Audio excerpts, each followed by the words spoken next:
आई आज रिटायर होणार. अगदी साधी राहणी आणि उच्च विचारसरणी या वाक्याप्रमाणे माझ्या आईचे व्यक्तिमत्व. 16 जून 1987 तिने चाचा नेहरू प्राथमिक शाळा टाउन हॉल या शाळेतून तिने शिक्षिका म्हणून सुरुवात केली. अगदी कडक आणि शिस्तबद्ध.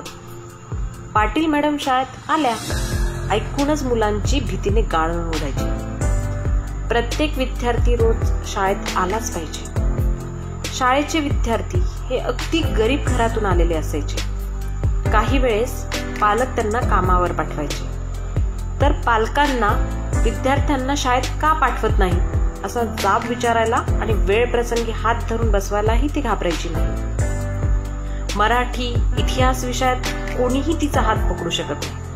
खणखणीत आवाज, तल्लख बुद्धी आणि कोणतीही गोष्ट लगेच शिकणे या वेगवेगळ्या कला, प्रत्येक गुण तिच्यामध्ये अगदी ठासून भरलेले.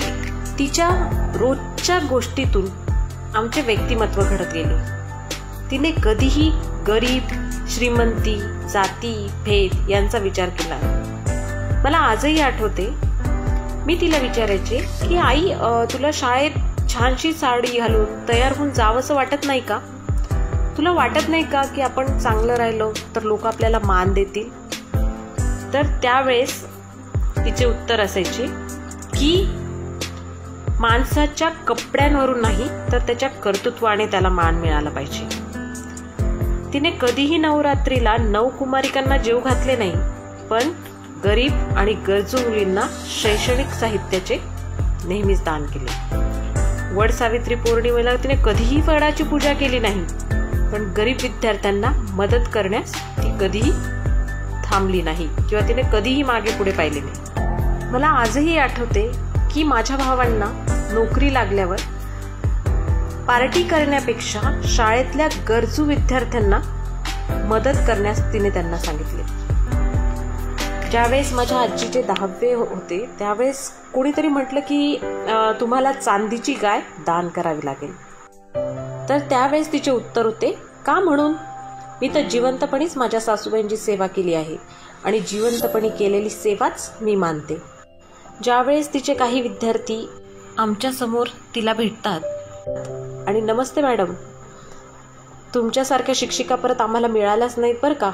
तुमच्यासारख्या कडक आणि विद्यार्थ्यांवर प्रामाणिकपणे माया करणाऱ्या शिक्षिका आम्हाला भेटल्या, हे आम्ही आमचं भाग्य मानतो. ज्यावेळेस असे वाक्य आम्ही तिच्या विद्यार्थ्यांच्या तोंडून ऐकतो तर त्यावेळेस खरंच आम्हाला आमच्या आईचा खूप अभिमान वाटतो. तर अशी बाहेरून सर्वांना कडक वाटणारी पण मनातून अगदी प्रेमळ असणारी माझी आई आज रिटायर होणार. शेवटी तिच्यासाठी कुठेतरी वाचण्यात आलेल्या कवितेच्या 3-4 ओळी. निवृत्तीचे जगण्याची नवी आवृत्ती. घटका गेली, पळे गेली, अखेर आली निवृत्ती. आता थोडी चैन करूया, बदला आपली वृत्ती. लवकर उठणे विसरा आता, खुशाल ताणून द्या. बेडटीची लज्जत नारी एकदा चाखून घ्या. चवीचवीने वाचा पेपर, वरवर फिरवणे दृष्टी. मापे काढा ओबामाची, अणबुशची खरडपट्टी.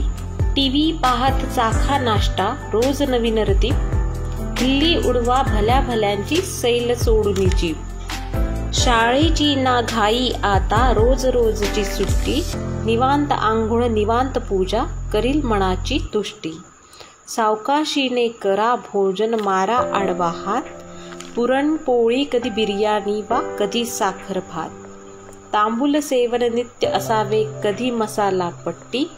वामकुंक्षीला नका अंतरू, करा तिच्याशी गट्टी. सायंकाळी निवांत वेळी आळस झटकुनी टाका. पाणीपुरीच्या वा मिसळीच्या दुर्लक्ष नका त्या हाका. चक्कर मारा बाईकवर वा करा मोकळे पाय. बागेत रंगवा गप्पाष्टक, वा केवळ हॅलो हाय. चित्र असे हे असे असेल आपल्या संध्या संसाराचे. निवृत्ती मग रंगत जाईल, येता दिवस सुखाचे.